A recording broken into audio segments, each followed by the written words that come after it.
MBS Donald ట్రంప్కి call చేశాడు. Mohammed bin Salman ఎవరైతే Saudi crown prince ఉన్నాడో అతను డొనాల్డ్ ట్రంప్కి కాల్ చేసిన తర్వాత అప్పటికే డొనాల్డ్ ట్రంప్ ఇరాన్ మీద చాలా తీవ్రమైన దాడికి పథక రచన చేసినట్టుగా ప్రకటించాడు. ఆ బెదిరింపుల వరకే పరిమితమా లేకపోతే నిజంగానే అటాక్ చేయడానికి రెడీ ఉందా మీరు ఎక్స్ప్లెయిన్ చేయండి. At the same time MBS call తర్వాత డొనాల్డ్ ట్రంప్ కొంత వెనక్కి తగ్గాడు అనిపిస్తోంది. ఇరాన్పై యుద్ధాన్ని కొన్ని రోజులు పోస్ట్పోన్ చేశారనుకోవాలా? ఫస్ట్ ఈ ఇరాన్ పైన దాడిని అమెరికా ప్లాన్ చేసినటువంటి విధానానికి విరుద్ధంగా జరుగుతున్నటువంటి పరిణామాలు ఏంటి, ప్రస్తుతం ఏం జరుగుతుందో చెప్తారా? అంటే మనకు డొనాల్డ్ ట్రంప్ గతంలో కూడా ఇరాన్ సంస్కృతి సివిలైజేషన్ ని కంప్లీట్ గా సర్వనాశనం చేస్తున్నాను, ఈ రోజే వాళ్ళ ఆఖరి రోజు అని బెదిరించిన ఉదంతా మనకు తెలుసు. గతంలో ఆ స్టేట్మెంట్ ఇష్యూ చేసిన 24 గంటల్లో సీజ్ ఫైర్ డిక్లేర్ చేశారు.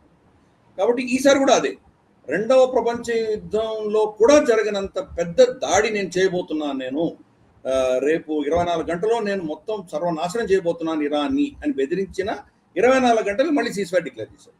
ఇది ఒక ప్యాటర్న్ మనకు కనిపిస్తాం. ప్రతిసారి హయ్యెస్ట్ ఒక బెదిరింపు థ్రెట్ ఇవ్వగానే ఏదో ఎవరో ఒకరో చాపుతారు అని చెప్పేసి అనుకోవడం. గతసారి ఏమైంది, ఆ బెదిరించిన తర్వాత పాకిస్తాన్ వచ్చిన రిక్వెస్ట్ చేసింది కాబట్టి నేను ఆపాను అన్నాడు. పాకిస్తాన్ ఎవరు అడగడానికి? పాకిస్తాన్ అడిగితే నువ్వు ఎప్పుడైనా వింటావా అంటే తనే ఈ హై స్టేక్స్ స్టేట్మెంట్స్ ఇష్యూ చేయడం, తర్వాత తగ్గడం. ఇది ఒక ప్యాటర్న్గా మనం చూస్తున్నాం. ఈసారి ఎన్బిఎస్ ఫోన్ చేసినట్టు మనకు తెలుస్తాం.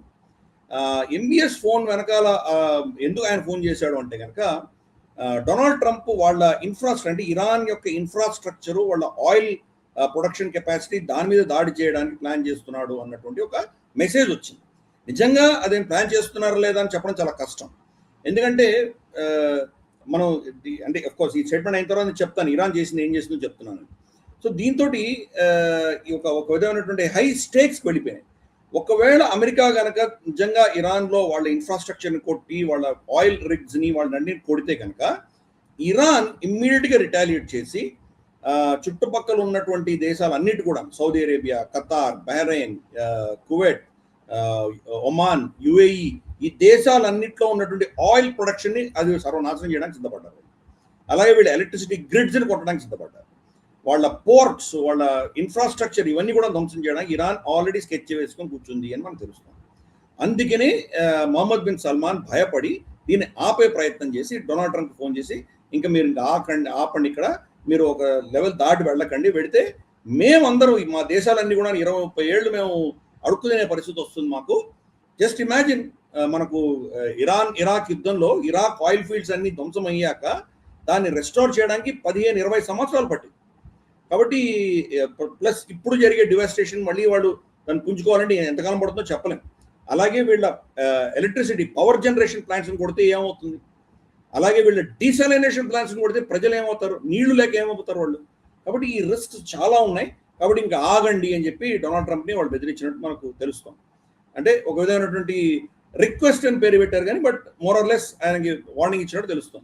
దాంతో ఆయన తగ్గి ఆ మీటింగ్లో మనకు అటాక్ చేయాలంటే ఆప్షన్స్ ఏమున్నాయి అంటే కనుక సడన్గా తెలిసింది ఏంటంటే మన దగ్గర అటాక్ చేయడానికి కానీ మనకు వాళ్ళు ఫైర్ చేస్తే కనుక దాని ఇంటర్సెప్టర్స్ కానీ మన దగ్గర లేవు అని వాళ్ళు చెప్పారు.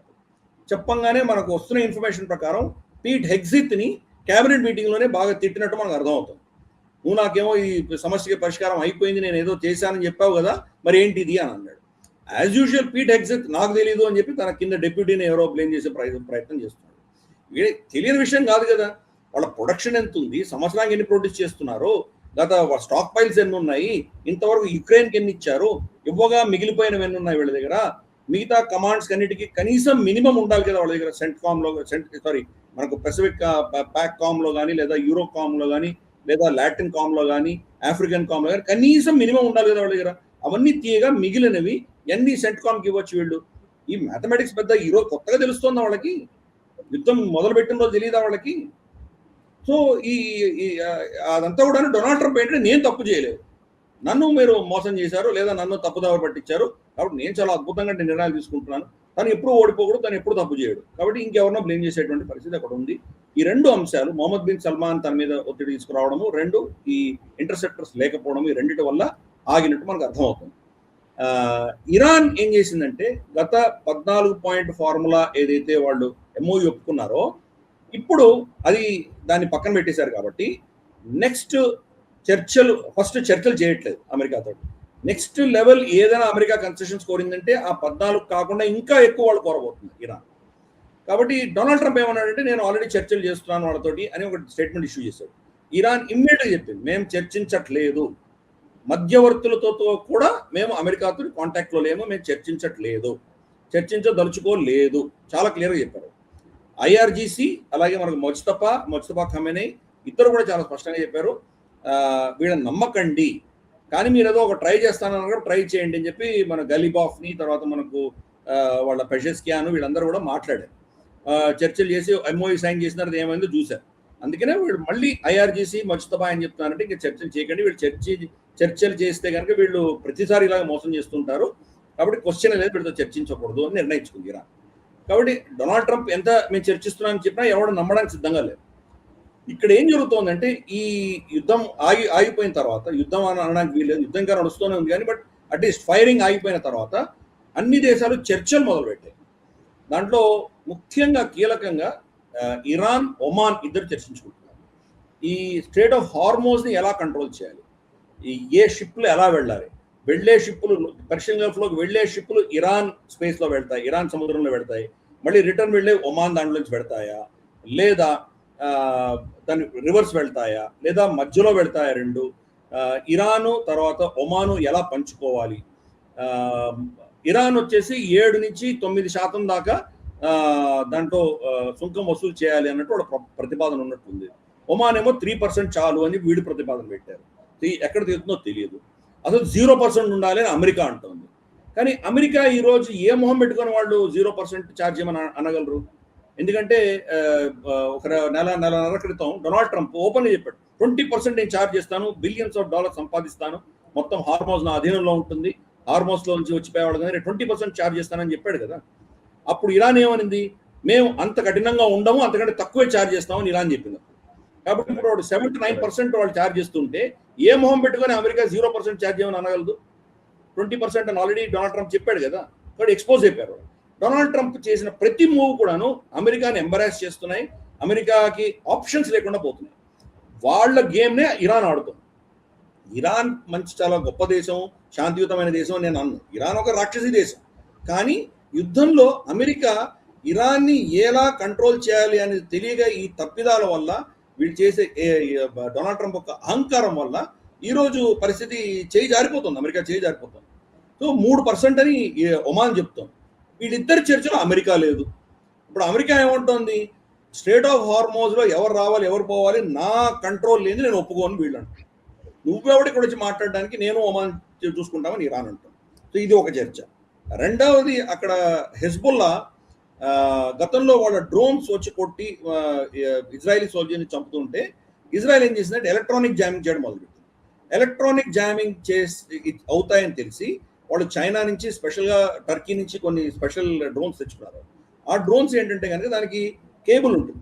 కేబుల్ ఉన్న డ్రోన్స్ ఏమవుతాయంటే అవి ఎలక్ట్రానిక్ జామింగ్కి పనిచేయవు. అటువంటి డ్రోన్స్ని వాడి వాళ్ళు సదర్న్ లెబనాన్లో హెజ్బుల్లా చాలా దాడులు చేసింది. ఈ దాడులలో ఒక 3-4 మంది ఇజ్రాయెల్ సైనికులు చనిపోయినట్టు తెలుస్తుంది. నిజంగా ఎంతమంది చనిపోయారో మనకు చెప్పట్లేదు, చాలా క్లాసిఫైడ్ ఉంది అది. కానీ కొంతమంది చనిపోయారు, ఎంతమంది చనిపోయారో మనకు తెలియదు. నష్టాలు పెరుగుతున్నాయి ఇజ్రాయెల్కి. అందుకని మళ్ళీ లెబనాన్ ప్రభుత్వంతో వాళ్ళు చర్చలు మొదలుపెట్టారు. లెబనాన్ ప్రభుత్వంతో చర్చలు ఏమంటున్నారంటే మేము ఈ ప్రాంతాలు వెకేట్ చేస్తాం, మీరు వచ్చి దీన్ని మీ అధీనంలో తీసుకోండి. ఒకటే షరత్ ఏంటంటే హెజ్బుల్లా ఉండడానికి వీల్లేదు, హిజ్బుల్లా వాళ్ళ అస్త్రాలను మీరు తీసేసుకొని లెబనీస్ ప్రభుత్వం మీ అధీనంలో ఉంచుకోండి, మాకేం ఇబ్బంది లేదు అన్న దిశగా చర్చలు జరుగుతున్నాయి. కానీ లెబనాన్ ప్రభుత్వం మాట ఎవడు వింటాడు? అక్కడ లెబనాన్ ప్రభుత్వమే హెజ్బుల్లా సమర్థనతో వచ్చినటువంటి పార్లమెంట్ ఎంపీలు ఎవరున్నారో వాళ్ళ ఆ సమర్థనతో ఆ ప్రభుత్వం నడుస్తుంది ఎప్పుడు కూడా. షియా మెజారిటీ కాబట్టి అక్కడ. కాబట్టి హెజ్బుల్లాని కంట్రోల్ చేసే కెపాసిటీ వీళ్ళకి ఎక్కడ ఉంది? సో ఎనీవే ఆ చర్చలు జరుగుతున్నాయి, ఆ చర్చలు ఒక సైడ్ జరుగుతున్నాయి. అలాగే మనం చూస్తే కనుక మళ్ళీ అంటే మనకు కువైత్, పాకిస్తాన్ చర్చించుకుంటున్నాయి. వాళ్ళు సౌదీ అరేబియాతో ఉన్నటువంటి డిఫెన్స్ ప్యాక్ట్ మాకు కూడా కావాలని వాళ్ళు కోరుకుంటున్నారు. సో ఇలా ఎన్ని డిఫరెంట్ కోణాల్లో ఈ చర్చలు జరుగుతున్నాయి. యుఏఈ అఫీషియల్గా కాకపోయినా అన్అఫీషియల్గా ఇరాన్తో చర్చిస్తోంది. మళ్ళీ యుద్ధం వస్తే కనుక మా మీద దాడి చేయకండి, మీతో ఏదో ఒప్పందం పెట్టుకుందాం అన్న దిశగా బయట ఎక్స్టర్నల్గా ఇరాన్ని కౌంటర్ చేయడానికి, యుద్ధం చేయడానికి సిద్ధం అవుతున్నా కానీ కూడా ఇంటర్నల్గా ఇరాన్తో వాళ్ళు చర్చలు చేస్తున్నారు. సో ఈ ప్రాంతం అంతా కూడా ఈ చర్చలతో నిండి ఉంది ప్రస్తుతానికి. చర్చలు ఏ దిశగా పెడతాయో మనం చెప్పలేము. దీంట్లో మధ్యలో డొనాల్డ్ ట్రంప్ సడన్గా ఒక రోజు ఊపు వచ్చి మళ్ళీ నేను అటాక్ చేయని చెప్పి ఆర్డర్ ఇస్తే కనుక మళ్ళీ అది ఆ పరిణామాలు ఏ దిశగా పెడతాయో చెప్పడం చాలా కష్టం. కానీ అమెరికాకు ఆప్షన్స్ ఏమున్నాయి? అమెరికాకి ఈరోజు ఆప్షన్సే లేవు. ఒకటి, ఓడిపోయామని చెప్పుకొని అక్కడి నుంచి వెళ్ళిపోవడం. రెండు, లేదు మేము ఓడిపోలేదు ఇలాగే కొనసాగిస్తా అనడం.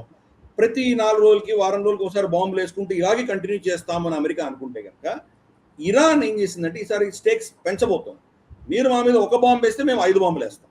సో ఇలా దాన్ని ఇంక్రీజ్ చేయబోతాం.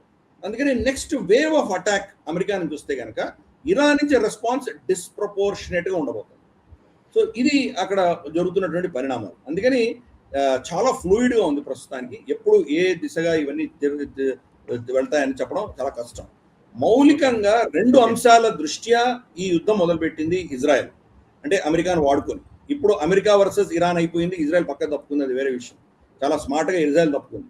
కానీ వాళ్ళు ఎందుకు మొదలుపెట్టారు? 2, ఒకటి రెజీమ్ చేంజ్ అన్నారు, 2 ఇరాన్ న్యూక్లియర్ ఫ్యూయల్ దాని ఎన్రిచ్మెంట్ ఆపాలన్నారు. 2 అంశాలు ఈరోజు చర్చలోనే లేవు. అక్కడ రెజీమ్ చేంజ్ గురించి ఎవరు మాట్లాడట్లేదు. ముజ్తబా ఉన్నాడా పోయాడో తెలియదు. సడన్ గా ఈరోజు ఇజ్రాయెల్ ఇంటెలిజెన్స్ ఒక సోకాల్డ్ ఇంటెలిజెన్స్ రిలీజ్ చేశారు. ముజ్తబా ఆల్మోస్ట్ చనిపోతున్నాడు, ఆరోగ్యం చాలా క్షీణించింది, ఐసీయూలోనే దేంట్లోనే ఉన్నాడు, ఇంకా బతికే ఛాన్స్లే లేవు అని చెప్పి వాళ్ళు ఒక రిపోర్ట్ రిలీజ్ చేశారు. అంటే ఇది ఒక సైకలాజికల్ ప్రెషర్ కావచ్చు. లేదు అటు బతికే ఉన్నాడు అని చెప్పి అతని ఫోటోలో, వీడియోలో బయటకు తీసుకొచ్చేటువంటి ప్రయత్నం ఇరాన్ చేస్తుందని బహుశా అనుకోవచ్చు. ఇరాన్ ఏం చేసిందంటే పాత వీడియో ఏదో రిలీజ్ చేసింది, ఆయన ఎవరితో మాట్లాడుతున్నటువంటి వీడియో రిలీజ్ చేసింది. దానికి డేట్ స్టాంప్ లేదు, ఏం లేదు, ఎప్పుడు వీడియో తీశారో తెలియదు, అదొకటి రిలీజ్ చేశారు. కాబట్టి వీళ్ళు intelligence, American intelligence, Israeli intelligence వేటాడుతున్నారు. ముజ్తబా ఎక్కడున్నాడు అని వేటాడుతున్నారు. సో పెషెస్కియాన్ ప్రెసిడెంట్, నేను ముజ్తబాను కలిశాను, కానీ ఒక చీకటి రూమ్లో, చీకటి కారులో కలిసాము మేము. ఎంత చీకటిగా ఉందంటే నేను మొహం కూడా రికగ్నైజ్ చేయలేకపోయాను. నేను లైట్లో ఆయన మళ్ళీ కలవాలనుకుంటున్నాను అని చెప్పేసి ముజ్తబా మనకు పెషెస్కియాన్ చెప్పాడు. అంటే ఈవెన్ వాళ్ళ ప్రెసిడెంట్ని కూడా అంత సీక్రెట్గా కలిశాడు మన ముజ్తబా. కాబట్టి ముజ్తబా బతుకున్నాడా చనిపోయాడా ఎవరు చెప్పాలి? ఇజ్రాయెల్ ఏమో వాళ్ళ సైకలాజికల్ గేమ్స్ వాళ్ళు ఆడుతున్నారు. సో ఇది అక్కడ జరుగుతున్నటువంటి విషయాలన్నీ కూడాను. సో చూద్దాం రాబోయే రోజుల్లో మరి ఇది కనుక ఎస్కలేట్ చేసే ప్రయత్నం ఇజ్రాయెల్, అమెరికా చేశారంటే ఇరాన్ నుంచి ఎటువంటి రెస్పాన్స్ వస్తుందో, దానివల్ల మరి అక్కడ చుట్టుపక్కల దేశాల పరిస్థితి ఏమవుతుందో మనకు తెలియదు. ఈ వీడియో మీకు నచ్చినట్టయితే లైక్ చేయండి, 10 మందికి షేర్ చేయండి. అలాగే కామెంట్ల రూపంలో మీ అభిప్రాయాలను మాతో పంచుకోండి. Nationalist hub group of channels ను సబ్స్క్రైబ్ చేసుకుని తెలుగునాట జాతీయవాద జర్నలిజాన్ని ప్రోత్సహించండి. ఈ వీడియో కింద ఉన్న బెల్ ఐకాన్ పై క్లిక్ చేయడం మర్చిపోవద్దు.